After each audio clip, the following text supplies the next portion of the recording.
treat. We have Reverend Murray Shelton here, and she has taught wonderful things to zillions of people. You know, she's written books that have had impact on lives, and she's served 4 spiritual communities and radio interviews. So she's touched people she's never even seen. Yeah, it's cool. And let's see, 6 countries, 4 continents, classes, workshops, all sorts of things. She does writing. And her passion, as she puts it, is touching hearts, opening minds, and joining hands. So I'm so excited to introduce her, to have her speak and share her wisdom with us. And she's going to be talking, Revealing the Real You. Reverend Mary, thank you. Thank you, Reverend Madeline. Thank you. Good morning, everybody. How are you this morning? I want to start off with a little story. How many of you know who Nasruddin is? Have you heard of Nasruddin? He's a being of crazy wisdom. That is, sometimes his stories are told in sometimes Hindu traditions, sometimes Muslim traditions, sometimes he just shows up. So Ram Dass once told this story about Nasruddin, that he showed up at a bank wanting to cash a check.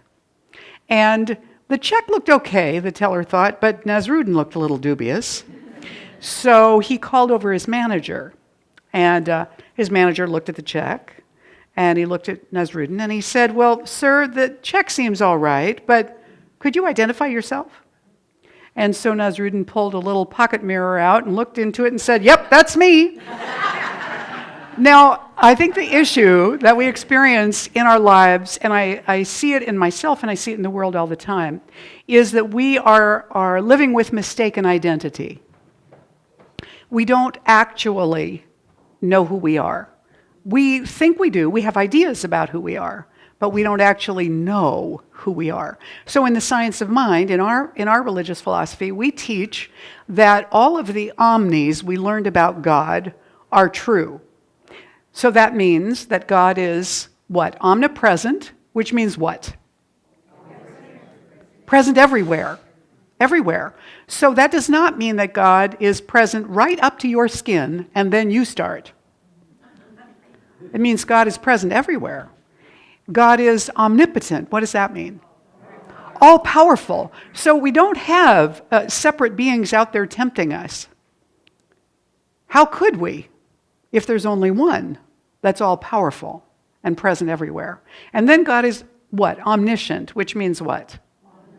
Yeah, all-knowing. Not like Santa Claus who's keeping a list and checking it twice, but a presence of such beingness and knowing and amazing creativity and joy that not only does it contain everything that ever was or ever will be in all of time and space, but everything that ever was or ever could be beyond all time and space. There is nothing to it that is possible that is not already present in its knowingness. Does that make sense so far? Yep. So if that beingness, whatever that is omnipresent, it, with all of its knowing and power, is sitting in your chair. As Ernest Holmes, our founder, put it, there is no spot where God is not. And as the famous Unity minister Eric Butterworth said once, God is not in you the way a raisin is in a bun, somewhere. Omnipresent means all that you are or could be. It doesn't mean that we can encompass all of it in our humanness. Of course we can't. You know, our brains would leak. We just wouldn't be able to manage it. But it does mean that infinite presence, that unlimited beingness, out of all of the possibilities that could be, has chosen specifically to manifest itself as you. Now, how many of you know some of your own faults? Okay, good. Now, how many of you know and own, and you might, your good qualities? Some of them, yes, good. So we're good science of mind students, right? We have been learning that God is all there is, that spirit has shown up as us or disguised itself as us, or as Ram Dass would say, this is God in drag, right? This is the infinite showing up as us. So we know, theoretically, who we are. But there is a problem, which is that we have to learn to see and hear and touch and taste and feel by everybody telling us, this is your nose, find your nose, show me your ears, who is this, who is this, who is this? And so we learn to see separation. We learn to see individuality. We learn to see uniqueness and manifestation. And that's great, except that we confuse that perception, that interpretation of vibrations, which is all that our senses can do, is interpret the select realm of vibrations that we're able to perceive with our senses. Because as we know, there are creatures who hear things we can't hear, who see colors differently than we do, and so on. So we know there's more in the spectrum that's available that our senses don't pick up on. So if we believe that we're limited only to that sensory experience, then we seem very separate from each other.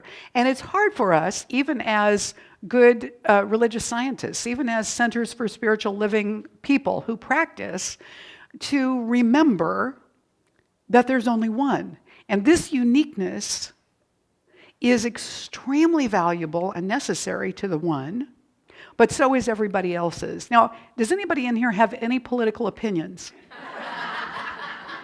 Okay, a couple of you do. A couple of you do. I tend to have really strong ones. And what's interesting is, Ram Dass once said, I still have as many opinions as I ever did. I just don't take them very seriously anymore. I'm still working to get to the not taking them seriously part of it, because sometimes that all seems very real to me. And I get angry, or I get frustrated, or I get sad, or I get scared. Does that happen to any of you? And when that's happening to me, what I realize when I can look at it and be separate from it, what I realize is that when I go into all those places, I'm living in an experience not of oneness, but of separation. Now, I don't quite know on an intellectual level how to bridge my opinions with the deeper spiritual truth that I know all the time.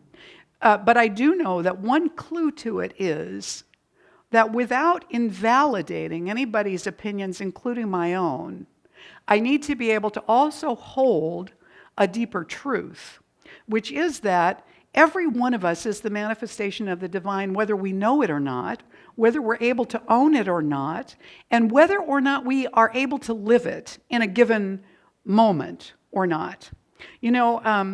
Some time ago, I created this book, which is all of my favorite, or a lot of my favorite quotes from spiritual leaders, scientists, teachers, sports figures, you name it, that I use in talks and retreats and classes and stuff like that.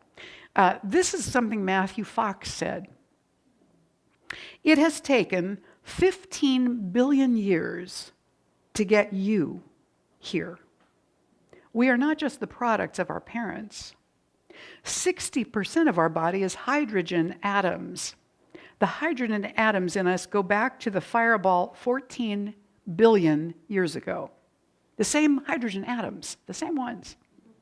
We have been around a long time, and it has been a great birthing process to bring us forward. And the truth is, it isn't over yet. But it is helpful to remember that we've been here since the beginning of form. I was at a conference some years ago that was a joint conference between the Association for Global New Thought and IONS, Institute of Noetic Sciences. And at that conference, Brian Swimme came and spoke. He's a scientist. And he said this. Now, I don't think this is in any of his books or printed up anywhere. I took it down word for word from the recording after I bought it of what he said. And this is what he said. It is amazing that every atom of our bodies, was forged in the fire of a star. I think one of the worst crimes on earth is that we're not telling every child this. Every child. So instead of having them identify themselves in some small little way, they begin to see themselves as a cosmic event assembled out of stars. Isn't that just stunning? That gives me chills. And this is true not only of every little child, it's also true of all of us big children as well. Forged in the heart of a star, because the infinite would not be completely expressed without us, without every one of us, without every politician, without every country, without every religion, without every form of government, without all of us, whatever we think we're for or think we're not for. And so, how do we then, what we need, Ernest Holmes said we need spiritual experience as much as knowledge, or maybe more. So we're overlooking evidence that we do have in science, for example, and also in religion, that there is a deeper truth that can be found in who we are. In the Lambda translation of the New Testament, the book of John, it says this: Jesus answered and said to him, "Truly, truly I say to you, if a man is not born of water and the Spirit, he cannot enter into the kingdom of God."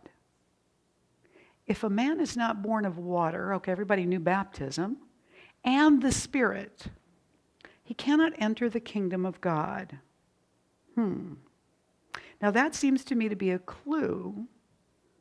Being born of the Spirit is a clue as to how we know, not just know, how we know who we are. And in the Gospel of Luke, also from the Lambda translation, it says this: when some of the Pharisees asked Jesus when the kingdom of God would come, he answered and said to them, "The kingdom of God does not come by observation," learning, knowledge, information. "Neither will they say, 'Behold, it is here,' or 'Behold, it is there.' For behold, the kingdom of God is within you." Okay, let's go back to the other quote. If a man is not born of water and the Spirit, he cannot enter into the kingdom of God. In other words, without that experience of being born of the Spirit, we don't know who we are. We can't get into the real truth of who we are. Does this make sense, what I'm saying? This is yes. This is not a clue. I lost me a long time ago. You with me here so far? Yeah? Okay, so we're talking about being born of the Spirit. What does it mean to be born of the Spirit? Well, we have the facts on the one hand that we're observing and experiencing, and then we have the spiritual teachings and truth that we can learn and practice on the other side and try to find our way into. And some time ago, I was listening to a talk by this wonderful, inspirational, feisty, rebellious Catholic priest that I met some years ago, Father Sean O'Leary, who's in San Jose. And Sean is from Ireland. He is trained as a mathematician as well as a priest. Probably would have been excommunicated years ago, except he knows people in high places, I guess. And in one of his talks, Sean said this, which really riveted me. Truth, capital T, truth, is not the same thing as fact. Something could be factual, but not true. And something could be true, but not factual. Facts are just information or data points about the physical universe. Truth is much different. My definition of truth, Sean said, is that something is true if it transforms me and aligns me with God. And something is ultimate truth if it transforms me radically and aligns me permanently with God.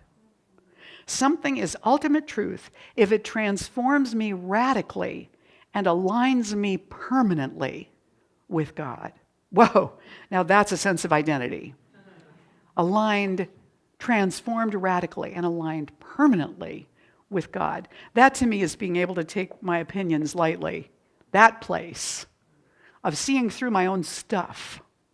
Ooh, I find that really tough day to day. That happen to anybody else?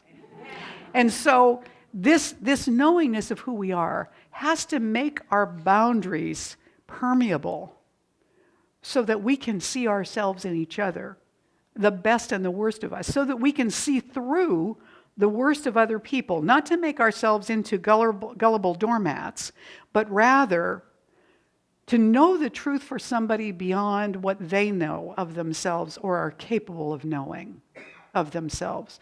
To be aligned with seeing that truth, even when the facts cannot demonstrate it. That's a practice of faith. And so it starts with a kind of a mystical experience. Now, many, many years ago, there was a survey of Americans to determine how many of them had had something that they might call a spiritual or mystical experience. And something like 75% of people had had some kind of mystical experience. And nearly all of them said they never wanted that again because it was so scary at the time that it happened. And yet, if we want to actually know who we are, we have to move toward mystical experience, which moves beyond the bounds of what we already know.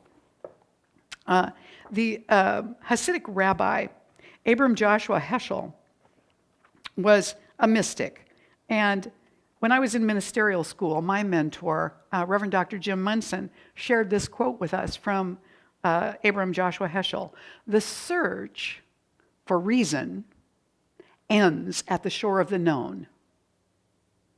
On the immense expanse beyond it, only the sense of the ineffable can glide. Only the felt sense can glide. It alone knows the route to that which is remote from experience and understanding. Neither is amphibious. Reason cannot go beyond the shore. And the sense of the ineffable is out of place where we measure, where we weigh." So what we're looking toward, what we're wanting to find, is this sense of the ineffable, of the felt sense of what's real, the intuitive sense of what's real. And I've often said in workshops and with my clients that the reason that we question our intuitive so much, I think, somewhat facetiously, is because of the way we learn to do math.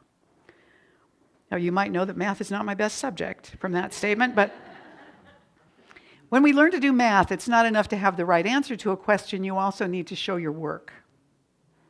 And so if you know something or you can land on it correctly, but you can't show how to get there, then there is an assumption that it isn't valid. And yet, how many times do we come to know something without being able to track the linear way in which we know it? And yet we know it. We know it.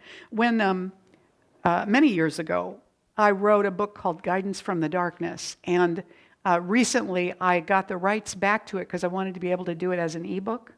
And so I rewrote it and I did some updates and some corrections. But in it, I told this little story about an experience that I had with guidance the first time I recognized something as guidance. I was trying to make a difficult decision.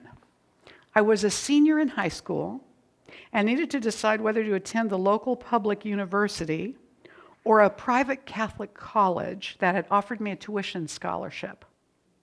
My family wanted me to attend that smaller school. They were concerned that I'd get lost in the immense university system. I wasn't sure. I had gone to the ocean with my senior class for a retreat, and being at the ocean was a delightful, freeing experience for me. Growing up on Puget Sound in Seattle, I was accustomed to the sea with all its wonderful moods and smells and colors, but to look out on the vast vista of the Pacific was awesome. Walking alone on the beach during quiet private time, I was thinking again about where I should go to college. I felt pulled both ways. I walked a long time in the fog on the beach, and by the time I turned around to walk back to the retreat center, I knew. I didn't decide. I just knew. I was going to the University of Washington. There was no doubt in my mind. Nor did I ever doubt that this was the right choice. I felt no qualms about going forward with the arrangements to go there. As things turned out, I didn't get lost in the crowd there. I thrived. I knew when this happened that the experience was unusual. I had met the divine feminine in nonlinear knowing for the first time. Now I would call what I experienced that day on the beach guidance, but at the time, I had no name for it. I just knew that I knew. So there is a nonlinear knowing in us that if we can honor it, remember it, value it, begins to feed us with more and begins to reinforce for us the awareness of who we are and that there is something larger that we are connected to and that we are receiving support and information from all the time, perhaps even more so when we're challenged and things are difficult, because those are the times when we're most open and available to wanting help and input and support. So what we need, though, in order to have that experience is we need time and we need space. And the busier and more full and distracted our lives become, the more difficult it is to find those points of connection in time and space. A Native American mentor and teacher of mine said to me recently, because I don't know about you, but I live in my head a lot, and I do a lot of thinking, and I like my thinking, but it can get in the way. And he said to me, the intellect is like a life jacket. It holds you afloat in the midst of everything that's going on so that you can stay afloat. But he said, if you want to go deep, you have to take the life jacket off or it's going to keep pulling you back up to the surface. And that was a really powerful metaphor for me about giving the mind its space but not taking it too seriously and having unstructured, floating time and space. And so what creative time and space do you have in your life right now? I just put that out to you to think about it. If we're going to practice the presence, ironically, actually, I don't think it's about closing our eyes and meditating and shutting out what's around us because we're embodied beings. I think practicing the presence, I always tell people the quickest way to get into this moment now is to stick your feet in a pan of cold water. Boy, that'll bring you right back into your body. What are we really seeing? Can we take time to just look around and really see all the leaves on the tree? See all the birds that are around it. Can we take time to really hear the movement of the air in the trees, or smell the fragrance of fresh cut grass, or the ocean, or the trees, the fir trees, or the eucalyptus trees? Can we take time to really feel the touch on our skin, or the way our clothing sits on our bodies, or what it feels like to sit in a chair that supports us, what it feels like to have our feet on the floor? As I'm saying this, all these images are going through my mind. I'm thinking about my grandson when he was a toddler and watching him walk from the park back to the parking lot, from the grass onto the gravel, and immediately stopping and looking down at his feet because he noticed the difference in the texture under his shoes. How long had it been since I'd even been aware of the texture of anything under my shoes, and how different it felt and sounded?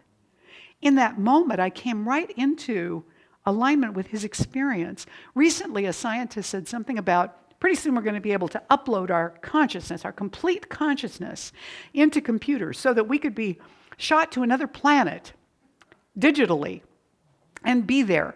And I was thinking, I have absolutely no desire to live permanently in this time-space reality. And if I were uploaded into a computer, I would never be able to taste anything, or smell anything, or touch anything. I don't know about seeing and hearing, but to me, that would be a huge loss. That wouldn't really be living in my mind. I'm much more curious about what happens next. So, the only way we practice presence is in time and space, in these bodies, with these experiences. This is how we practice presence, being here presence as awareness. It's a spatial thing. But practicing the present is a time experience, the present moment. How do we experience the present moment? No, the present moment we're going to experience through form. The presence we're going to experience through space, through art, through music, through dance, through movement, through conversation, through interaction, through expression. That spatial experience reveals the presence to us, our creative expression, whereas our senses are going to reveal the time moment, the present moment. So I said that backwards before. This is time, this is space. This is present, this is presence, right? We need time and space to do that. Otherwise, we're not in touch with it. And we're feeling the hunger, we're feeling the loss, we're feeling the disconnect and the separation. So we need to come back and give ourselves that time and space.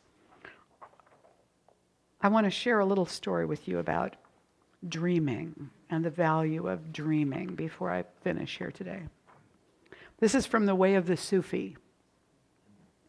It's called The Magic Horse. A king had 2 sons. The first helped the people by working for them in a manner they understood. The second was called lazy, because he was a dreamer as far as anyone could see. The first son gained great honors in the land. The second obtained from a humble carpenter a wooden horse and sat astride it. But the horse was a magical one. It carried the rider, if he was sincere, to his heart's desire. Seeking his heart's desire, the young prince disappeared one day on the horse. He was absent a long time. After many adventures, he returned with a beautiful princess from the country of light. And his father was overjoyed at his safe return and listened to the story of the magic horse. The horse was made available to anyone who wanted it in that country. But many people preferred the obvious benefits that the actions of the first prince provided for them, because to them, the horse always looked like a plaything. They did not get beyond the outer appearance of the horse, which was not impressive. When the old king died, the prince who liked to play with toys became, by his wish, because he had listened, became by his wish the king. But the people in general despised him. They much preferred the excitement and interest of the discoveries and activities of the practical prince, the difference between fact and truth, the difference between mystical experience and understanding. Unless we listen to the lazy prince, whether he has a princess from the country of light with him or not, we shall not get beyond the outer appearance of the horse. Even if we like the horse, it is not its outward shape which can help us travel to our destination. We have to actually get on that mystical, magical space and time in order to make space for it. So I'd like to invite you to join me with the affirmation this morning, and this will be up here, and it's also in your program. This comes from Ernest Holmes, our founder, in his book, This Thing Called You, which is actually the book of the month with Centers for Spiritual Living. It's also my favorite book our founder ever wrote, which was almost 100 years ago. Is it there? No. Okay, it's in your program somewhere, right? Page 2 of your program. Okay. Say this with me. There is an inspiration within me that governs every act, every thought, with certainty, with conviction, and in peace. The key that unlocks the treasures of the kingdom of good is in my hand. I unlock the doorway of my consciousness and gently open it, that the divine presence may flood my whole being with its radiant glow and direct my footsteps into the pathway of peace and joy. This is who we are. This is who we are. So I invite you to play with this during the week this week and see what you discover about who you are and how it is exactly that the universe has need of you here right now in this time and space. If you're interested in picking up one of my books, or my partner Amanda also has a wonderful book here today that is a historical fiction called Becoming White Smoke, and it has a lot of mystical messages in it as well. Or if you want to work with me as a client, I have information over there at my book table, and I would love to see you afterwards. But one way or another, come and say hello and greet us, because we'd love to meet every single one of you unique expressions of spirit. Thank you so much. Namaste.